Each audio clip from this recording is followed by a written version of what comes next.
আসসালামু আলাইকুম রহমতুল্লাহ। উচ্চ মাধ্যমিক বিজ্ঞান বিভাগের শিক্ষার্থীরা, তোমাদের সবাইকে স্বাগত। আজকে আমরা আলোচনা করতে যাচ্ছি রসায়ন প্রথম পত্রের পর্যায় সারণীর অংশ নিয়ে। পর্যায় সারণীর যে চার্টটা রয়েছে, মৌলের পর্যাবৃত্ত ধর্ম রাসায়নিক বন্ধন অধ্যায়ে পর্যায় সারণী নিয়ে আজকে আমরা আলোচনা করবো ইনশাল্লাহ। আলোচনার মূল টপিকটা থাকবে কি, পর্যায় সারণী ঘিরেই যা কিছু আছে। পরবর্তী ক্লাসে আমরা ইনশাল্লাহ বাকি যে বিস্তারিত ওগুলো নিয়ে আলোচনা করবো। পর্যায় সারণী রিলেটেড যদি প্রথমে পড়তে যাই, আমি আগে থেকে এঁকে রেখেছি সুবিধার্থে।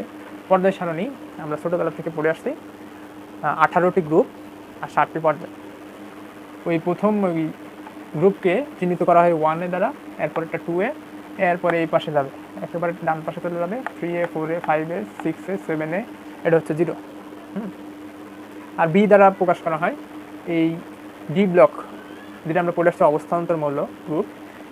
এই অংশটাকে প্রথমে 1B, তারপরে শেষের অংশটাকে 2B, এদিকে আসবে 3B 4B 5B 6B 7B হচ্ছে যে এই তিনটে অংশ। হ্যাঁ, তো এইটা হচ্ছে যে অবস্থান্তর গ্রুপ। আর আমরা ছোটোবেলা থেকে পড়ে আসছি, তারপরে কিছুটা রিভিউ করি। সেটা হচ্ছে যে গ্রুপ 1A বা 1 নম্বর গ্রুপ, সেটাকে আমরা ক্ষার ধাতু হিসাবে চিহ্নিত করি। 2 নম্বর গ্রুপকে কি মৃৎ ক্ষার ধাতু হিসাবে চিহ্নিত করি। তারপরে একেবারে শেষের গ্রুপ 0 নম্বর গ্রুপ, ওটাকে আমরা নিষ্ক্রিয় মৌল হিসেবে চিহ্নিত করি। আর 7A এই বা হচ্ছে যে 17 নম্বর গ্রুপকে আমরা চিহ্নিত করি কী হিসাবে, হ্যালোজেন হিসাবে। 16 নম্বর গ্রুপ হিসাবে এই কী হিসাবে চিহ্নিত করি, স্যালকোজেন হিসাবে। এটা আমরা পড়ে আসছি, যে রিভিউ করলাম, এটা কি ছোটোবেলার পড়াশোনা। আরও কিছু পড়েছিলাম, সেটা হচ্ছে যে এটা আর জনক কি, পর্যায় সারণীর জনক হচ্ছে কি, মেন্ডেলিভের পর্যায় সারণী। প্রথমে পর্যায় সারণী কি ভরভিত্তিক হিসেবে ছিল, কিন্তু সেটা সাজানো যাচ্ছিল না, বিভিন্ন সমস্যা দেখা দিয়েছিল। এই কারণে পরে এটা কি পারমাণবিক সংখ্যা বা প্রোটন সংখ্যার হিসেবে কি নির্ধারিত হয়েছে। এখন প্রশ্ন সংখ্যার উপর ভিত্তি করেই কিন্তু পর্যায় সারণীটা গড়ে উঠছে। আচ্ছা, আমাদের প্রশ্ন আসতেই পারে এই যে এটাকে তো নর্মালভাবে সাজানো যেত। হ্যাঁ, নর্মালভাবে ধরেন এইভাবে সাজানো যেত, নর্মাল টেবিল আকারে সাজানো যেত, কিন্তু কেন এইভাবে সাজানো হলো না, প্রশ্ন আসে না।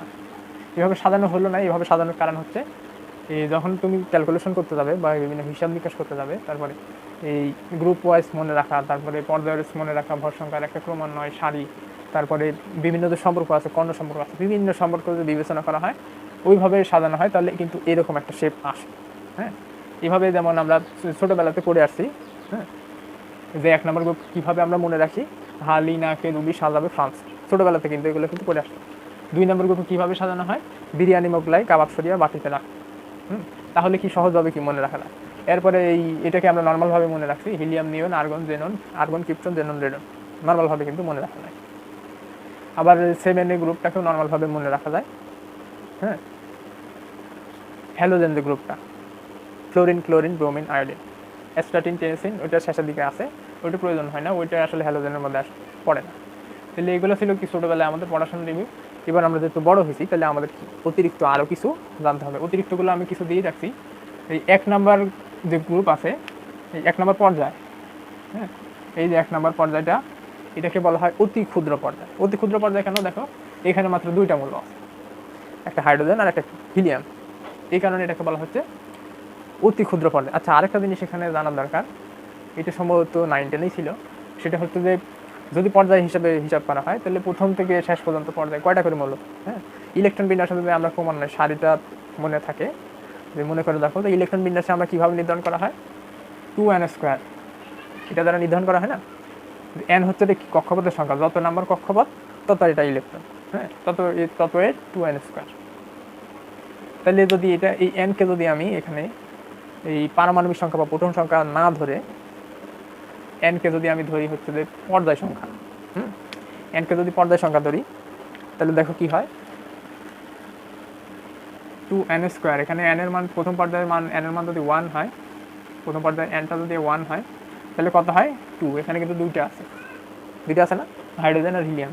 n এর মান মানে পর্যায়ে যদি এই পর্যায়ের মান যদি 2 ধরে নেই, হ্যাঁ, মানে এটা যদি 2 ধরে নেই, তাহলে কত হয় 4। 2² মানে 4, তার দোকানে কত 8। দ্বিতীয় পর্যায়ে গুণে দেখো 8টা মূল্য আছে, 1 2 3 4 5 6 7 8। তাহলে সহজ জিনিস।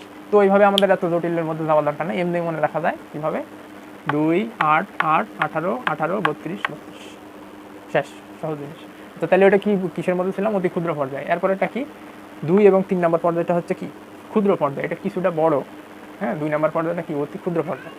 3 নম্বর এবং 4 নম্বর, এই 2 ও 3 হচ্ছে ক্ষুদ্র পর্যায়, 3 ও 4 এই 3 ও 4 হচ্ছে যে এই 3 ও 4 না, 4 ও 5, 4 এবং 5 নম্বর গ্রুপটা হচ্ছে দীর্ঘ পর্যায়, এটার থেকে আরেকটু একটু বড়। এই যেহেতু 18, 2 8 8 18 18, তাহলে এই দুইটা যেহেতু সমান, এই দুইটা কি ক্ষুদ্র, 18 18 কি দীর্ঘ, 32 32 কি অতি দীর্ঘ। এটা এত বড় হলো কেন? দেখতে সমান মনে হচ্ছে কিন্তু সমান নয়। কেন? কারণ এখানে কি এই যে ল্যাকটেনাইট এবং অ্যাক্টিনাইট মূল্যগুলো কি এখানে যুক্ত আছে। তাহলে এটা গেল। তারপরে কিছু নাম আমাদের জানতে হয়, আরও কিছু অতিরিক্ত নাম ছোটোবেলায় যে পড়েছি চ্যালকোজেন পর্যন্ত। এখানে আরেকটা জিনিস জানতে হয়, 5A, এটা হচ্ছে যে 5A গ্রুপ, নিকটোজেনিক। 6 8 আমরা জানি অক্সিজেন দিয়ে শুরু, OSSC-তে পড়ে, এইভাবে আমরা মনে রাখছি। এই 5A যে নদীর পানি আসে সকাল বিকাল, মানে নাইট্রোজেন নদীর পানি আসে সকাল বিকাল, এরকম কিছু আছে। হ্যাঁ, তা আমাদের এত কিছু লাগে না, আমাদের এই আর্সেনিক পর্যন্ত লাগে, নদীর পানি আসে, এতটুকু পর্যন্ত জানা থাকলে হয়। তাহলে এটা কি 5 নম্বর গ্রুপ, নিকটোজেনিক। আচ্ছা, এই যে নামগুলো দেওয়া হচ্ছে, নামগুলো কেন দেওয়া হচ্ছে? নিশ্চয়ই এদের কোনো বৈশিষ্ট্য আছে। হ্যালোজেন কেন বলা হচ্ছে? হ্যালোজেনের নামটা দেওয়ার কারণ হচ্ছে কি সামুদ্রিক লবণ প্রস্তুতকারী। লবণ কেন প্রস্তুতকারী? হ্যালোজেনের মৌলগুলোর নাম মনে করে দেখো কি, ফ্লোরিন, ক্লোরিন, ব্রোমিন, আয়োডিন। এগুলো কি উৎপন্ন করে? মূলত সোডিয়াম ক্লোরাইড। সোডিয়াম কোথায় ছিল? এই যে এখানে সোডিয়াম 3 নম্বর পর্যায়ে।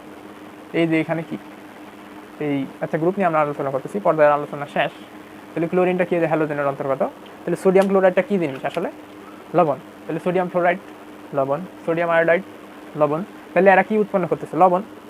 এই কারণে এটার নামটা কি হ্যালোজেন, সামুদ্রিক লবণ প্রস্তুত। লবণটা সমুদ্র থেকেই পাওয়া, তাই না? আমরা যদি দেখে থাকি যে 9-10 বইও ছিল, যে লবণটা এমনি সাধারণভাবে পাওয়া যায় না, লবণটা আমরা সাধারণত সমুদ্র থেকেই পাই।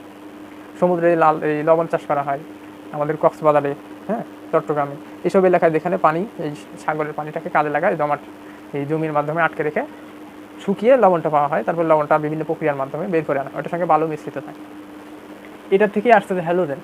নিকটোজেন মানে কি? নিকটোজেন হচ্ছে শ্বাসরোধকারী মৌল। নাইট্রোজেন শ্বাসরোধ করে দেয়। যেমন আমাদের এই ডুবুরি যাতে যায় ডুবুরি। আচ্ছা, নাইট্রোজেনের আরও একটা কাজ আছে। নাইট্রোজেনটা হচ্ছে যে নিষ্ক্রিয় পরিবেশ, নিষ্ক্রিয় গ্যাসের পর সবচেয়ে বড় নিষ্ক্রিয় মৌল হচ্ছে কি? নাইট্রোজেন। খুব গুরুত্বপূর্ণ জিনিস। আচ্ছা, এগুলো নিষ্ক্রিয় মৌল কেন? এগুলো সর্বশেষ কক্ষপথে কি 8টা ইলেকট্রন পূর্ণ হয়ে গেছে, অষ্টক পূর্ণ করে ফেলছে, এই জন্য এরা কি নিষ্ক্রিয় আচরণ করে, সাধারণত যৌগ গঠন করে না। তবে এই জেননটা একটু ঝামেলা করে। কেন? জেনন ডাইক্লোরাইড, জেনন হেক্সাফ্লোরাইড, এসব সে গঠন করেছে। এই জন্য জেননটা কি একটু ব্যতিক্রম, এছাড়া বাকি সবগুলো কি নিষ্ক্রিয় আচরণ করে, নিষ্ক্রিয় গ্যাস কি এরা। আর এই আমরা আসার পরে এই বি গ্রুপে, মানে ডি ব্লক মৌল, যেটা আমরা পড়ে আসছি, বাকি ব্লকগুলো সাধারণত পড়ি নাই, SPF গ্রুপগুলো আছে, ব্লক আছে। এই এক বি হচ্ছে মুদ্রা ধাতু। কি কি আছে এর মধ্যে? কপার আছে, সিলভার আছে। হ্যাঁ, এগুলো দেখি প্রাচীনকালে মুদ্রা তৈরি করা এখনো হয়। আমাদের যে 1 টাকার, 2 টাকা, 5 টাকার যে কয়েনগুলো আছে, এগুলোর মধ্যেও কি এখন এই কপার, সিলভার এগুলোর কি মিশ্রণ আছে। 2B গ্রুপ কি আছে? জিঙ্কের গ্রুপ। এগুলো মৌলগুলোর নাম আমাদের জানতে হয় না, যা না জানলেও চলে। এটা জিঙ্কের গ্রুপ। হ্যাঁ, আর আপনি তোমাদেরকে অবশ্যই 30 জিঙ্ক পর্যন্ত, হ্যাঁ, এটা তো এই জিঙ্ক পর্যন্ত অবশ্যইভাবে জানতে হবে। 19 পর্যন্ত, এই 18 পর্যন্ত সম্ভবত জানা দরকারি ছিল, কিন্তু এখন জিঙ্ক আরও বেশিও জানার প্রয়োজন হবে। বিশেষ করে যে গ্রুপ ভিত্তিক এগুলো জানতে হবে। এই যে 13 নম্বর গ্রুপ, 13 বা 3A, হ্যাঁ, 4A, 5A, 6A, 7A সবগুলোর কি জানতে হবে। যে এই 13 নম্বর গ্রুপকে আমরা কীভাবে মনে রাখতে পারি? আমি কিন্তু নাম দেই নাই, হ্যাঁ, এটা তোমাদেরকে বই খুলে পড়তে হবে, পড়ে মিলিয়ে নিতে হবে। আচ্ছা, আমি সুযোগ পাইলে আমি দিয়ে দেবো ইনশাল্লাহ। যে 13 নম্বর গ্রুপটা বা 3A গ্রুপের মৌলগুলো কীভাবে মনে রাখতে হবে? বাংলাদেশ আওয়ামী লীগ গেল ইন্ডিয়ার তলে। সহজ জিনিস না? তো এটাই তো ঘটছে বাস্তবে আর কি, যে বাস্তব প্রেক্ষাপটের আলোকে কি বাংলাদেশ আওয়ামী লীগ গেল ইন্ডিয়ার তলে। এটা 13 নম্বর গ্রুপ বা 3A গ্রুপ। আর এইভাবে 14 নম্বর গ্রুপে মনে রাখতে হবে, কার্বন সিলিকন গেলে 3 পাবো, কার্বন সিলিকন গেলে 3 পাবো। হ্যাঁ, এভাবে কিন্তু সবগুলো আপনাদের তোমাদেরকে মনে রাখতে হবে। এরপরে আসি এই অবস্থান্তর মৌল কোনগুলো। এই যে সকল ডি ব্লক মৌলে সর্বশেষ শক্তি স্তর আংশিক পূর্ণ থাকে, অর্ধপূর্ণ হওয়া যাবে না, পরিপূর্ণ হওয়া যাবে না, আংশিক পূর্ণ হতে হবে 1 to 9। তো অনেক কিছু তো আলোচনা হলো। আচ্ছা, আন্ত অবস্থানান্তর মৌল এই অংশে আছে। ব্লক নিয়ে যে বারবার বলতেছি, ব্লক জিনিসটা জানার প্রয়োজন না। আচ্ছা, এগুলো তো সব হয়ে গেছে আলোচনা, এগুলো মুছে দিই।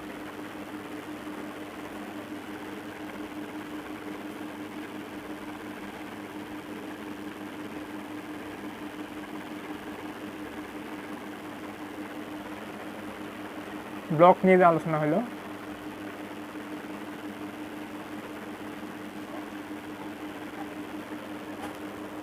হ্যাঁ, এইটুকু রাখি আপাতত। এই যে অংশটা হচ্ছে এস ব্লক।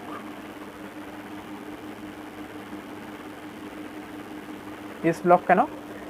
যদি ইলেকট্রন বিন্যাস করতে হবে, ইলেকট্রন বিন্যাস তো সবাই পারো আশা করি। ওই যে 1s 2s দিয়ে আমরা যেটা করি, 1s 2s 2p 3s, তো ছোটোবেলার পড়াশোনা। যদি করা যায় তাহলে দেখা যাবে যে এই 1 এবং 2 নম্বর গ্রুপের সকল মৌলর সর্বশেষ শক্তি স্তরে এস থাকছে, এস অরবিটাল। একই জিনিস যদি এই অংশে করা যায়, এটা কি থেকে শুরু হচ্ছে 13 থেকে 18, এই গ্রুপের মধ্যে যদি করা হয় সকল শক্তি স্তরে, এই সর্বশেষ শক্তি স্তরে কি পাওয়া যাবে? পি অরবিটাল পাওয়া যাবে। তাহলে এই সহজ জিনিস একটা। আচ্ছা, ওটা পরের আলোচনার বিষয়।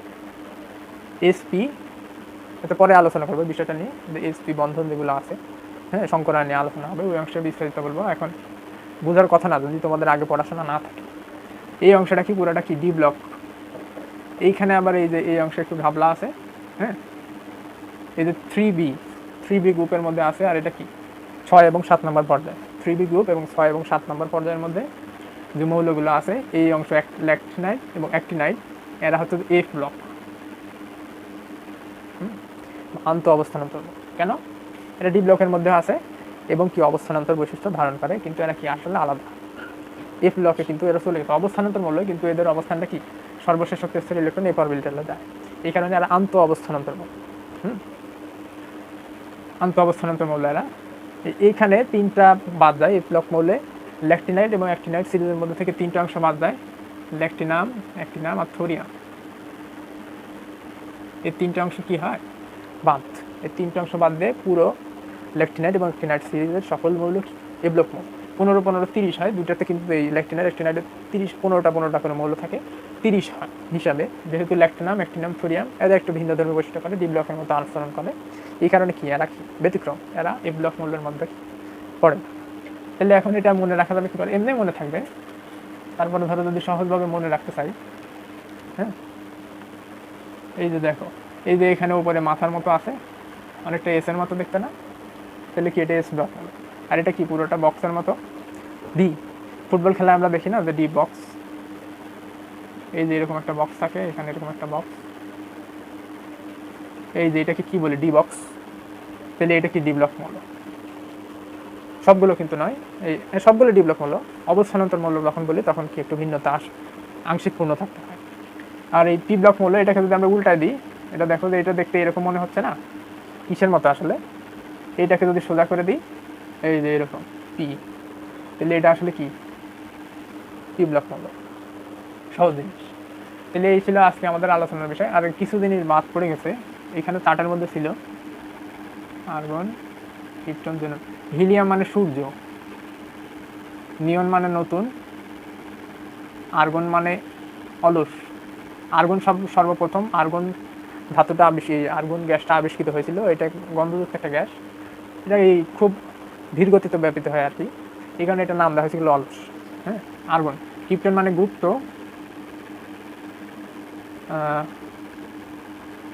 জেনন নামে নবাগত,